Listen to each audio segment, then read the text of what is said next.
Paps hakkab meil kohe õllemaitselise kanatiibu tegema. Kõigepealt kuivatame nad nüüd natukene ära. Märgstuse panni peal pritsima. Ja siis korime ära 2 küüslagu pead.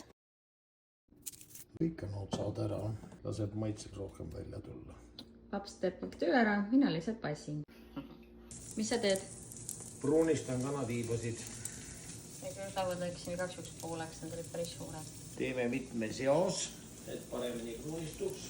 Pruunistame keskmisel kuumusega ja siis peale selle paneme hästi madalal kuumusel hauduma ja õllega. Aga kas seda sa kasutab peensoola või Jämesoola. Palju sa kasutad? No, palju. Silma järgi, tunde järgi. Pool teenusitele. Järgmisena paneme kõik need küüslaugud. Lihtsalt sprinkled. Ja, laiali. Kõigele lõpuks võtame selle Guinessi tumeda õlle ja kallame sellega lihtsalt õrnalt üle. Miks tume õlu? Sellepärast, et tume õlu annab tugevama maitse ja muud tumedat õlut ma Ameerikas ei suutnud leida, siis oli ainukene Guinness. Ja siis nüüd vaatame, kui ta niimoodi need mullitused on ära tulnud, ta vist juba õrnalt hakkab keema. Siis paneme vahe peale. Kaua ta siin istub? Laseme kuskil tund aega hästi vaikselt podiseda.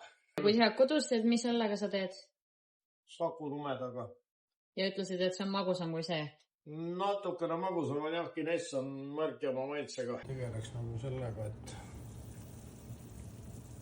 võtaks siit altpoolt tiiva ülespoole. Taatan äkki? Ei ole vaja, ma saan selle rusikaga hakkama. Ja ülemised, mis on olnud nagu ei ole õlleses olnud. Nüüd siis jätaks nagu allapoole. Nii, mis me nüüd teeme? Lihtsalt keedame selle õlle välja? Keedame õlle välja.